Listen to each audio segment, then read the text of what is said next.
If you look closely at your life, the way you think, the way you speak, the way you make decisions, you will realize something very striking. That a lot of things in your life didn't come from you alone. Some of them came from the people that you listen to. Some came from the conversations that you've been engaged in. Others came from the people you listen to repeatedly. Now, this means that whether you realize it or not, you're already part of a multiple communities. And here is the truth. Anything that influences your thinking repeatedly is part of your community. So today, let's understand the different kinds of community that exist around us, and then the myth that exists also to either limit us from taking advantage of the good communities or stopping us from leaving the bad communities that are not healthy for us. So let's start with the different types of communities that exist. The first type of community is the one all of us know about, the physical community. These are people that you interact with, people you see every time, your friends, your colleagues, your neighbors, your classmates. These are people that are physically around you. Now, the second kind of community is a bit more intimate. It's called the emotional community. The emotional community are those people that you open up to when things are not going right. People that make you feel safe. Right? That's your special friend that you speak to and you draw strength from when you're struggling. That's your emotional community. And then you have your mental community. Your mental community are those voices and contents that you listen to consistently. So you listen to podcasts, you watch a lot of movies, you listen to music, you go through social media at different times, or some radio shows. Now, those things that you listen to repeatedly also shape who you become. Then you have the intellectual community. The intellectual community are the people or platform that you learn from, like your mentors, your teachers, the books you read, the courses that you go through, or the trainings that you undertake. These make up your intellectual community, and they shape how you understand life and how you solve problems. Then you have the spiritual community, which is super important because it deals with your belief system and guides your values. We're talking about your faith, the teachings that you get, the doctrines that you believe in, your spiritual leaders. These ones influence your sense of purpose and meaning. Then you have the social community. Your social community are those things that have been normalized in your circle. So in your circle, there is a way you people see money. In your circle, there is a way you people see relationships. In your circle, there is a way you people see the different things, the different aspects of life. Those ways that you see those things are actually the community around you, right? So you will realize from these communities that you are not influenced once. You are influenced repeatedly at different times. Can I tell you something? You actually, in the things you did today, you are a product, a lot of influence that came from different persons. So, what are those myths that will not let you take advantage of the positive communities, or the myths that would keep you in the negative communities that you need to leave? There are 5 of them, and I'm going to share them with you very quickly. The very first one is the myth of independence. A lot of us believe that we are Mr. and Mrs. Independence, right? But the issue with independence, when you tell yourself that I don't need anyone, I can figure out everything by myself, you think it sounds strong, but it is limiting. The reason is because growth is faster when you are with the right people. Imagine someone who is about to start a business. Tell me, do you think it will be easier and better for the person to start the business on his own or her own, or to learn from someone who has gone ahead and have seen a lot of things that you are going to meet? Imagine someone who wants to get into a relationship. Is it better you get in and figure out everything by yourself, or you learn from someone who is already successful in a relationship? Which one do you think works best? So it tells you that myth is not real. It's not real. It is not the reality. So you don't become weak by connecting with others. Instead, you become wiser. Now, the second myth that people have is what I call the "I will join when I am better." Yes, it's a myth. Now, that one is fueled by inferiority complex. Let me mention that now.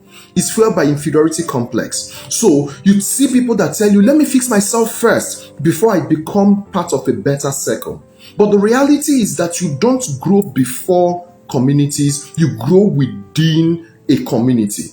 So, for example, someone who is into public speaking, imagine telling yourself that I'm not going to join the forum of public speakers until I have learned how to speak. You understand that, right? It's better that you learn amongst the people that are doing exactly the same thing you're doing than to stay on your own and struggle. Imagine someone who says, I want to become more disciplined. It's better to find accountability partners who are also aiming at being disciplined so that all of you will hold yourselves accountable. If not, when you are all by yourself, you will begin to struggle. So, the right environment accelerates your development. It doesn't slow it down. Now, the third myth that exists is the myth that community kills your individuality. That one is one thing that a lot of people believe, that when they join a group, they will lose who they are. Now, that will happen to you if you have not found out who you are. But if you know who you are and you know the reason you are in the community, that will not happen, because a healthy community doesn't reduce who you are, it refines you. That's what it does for you.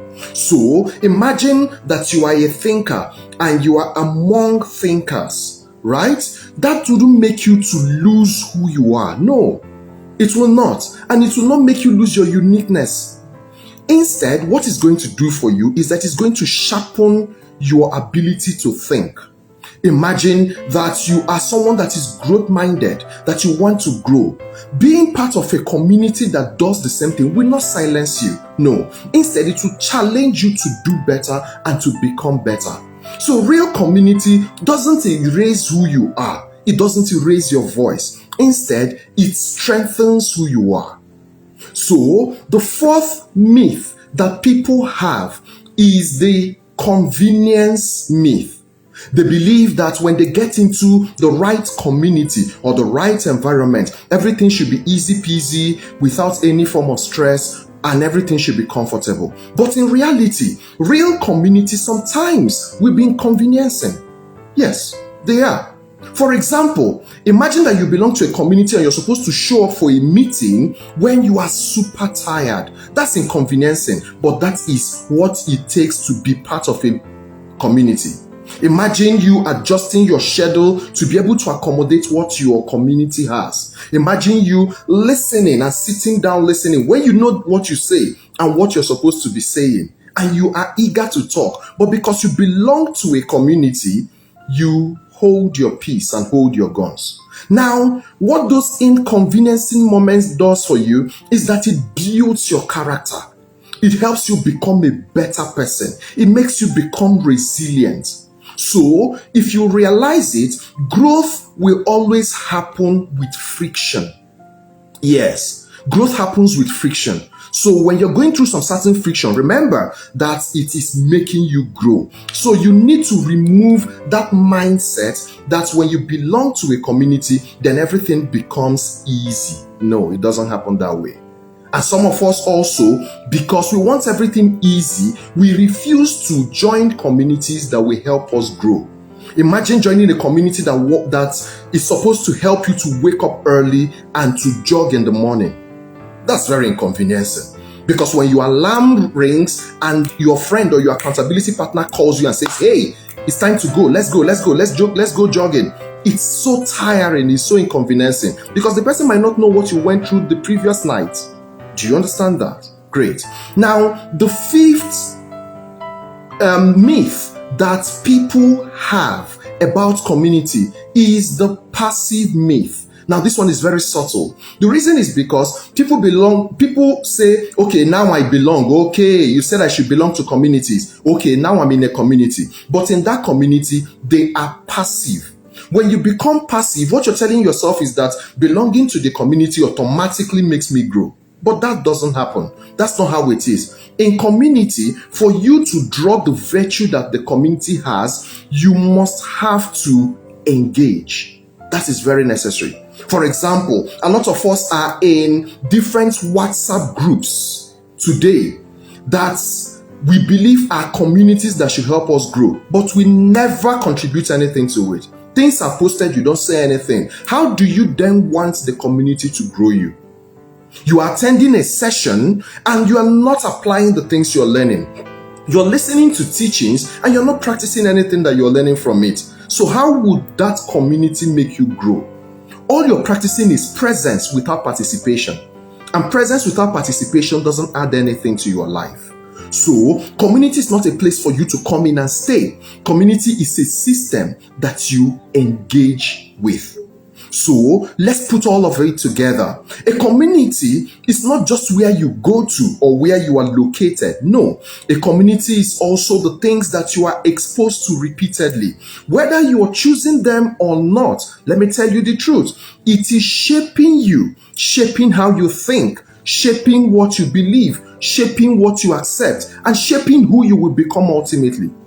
So the real question is not, am I in a community? No, the real question should actually be, what kind of community is shaping me right now? Because believe it or not, there is a community shaping you right now, whether it is the social one, the spiritual one, the intellectual one, the mental one, the emotional one, or the physical one. They are shaping you every day of your life. So if you don't like who you're becoming, check your community. So the quality of the community you belong to is what determines the quality of your life, and it will reflect on your life very soon. So what you need to do is take a moment and audit your life. Audit the people that you are around consistently. Audit the things that you listen to repeatedly. Audit the things that you have normalized around you. And then ask yourself, is this community helping me to grow? Or is this community keeping me where I am? Keeping me in what I call my safe zone? You need to find out that, because no one can grow in isolation. Everyone must grow in the context of the family that or the community that they are exposed to. So, if you want your life to change, what you need to do is not to begin to change your goals. No, what you need to do is to change your community, because it has powerful influence in your life. When you do that, you will notice that your thinking will begin to change. You will notice that your decision making will become better. You will notice that the results in your life will also follow suit.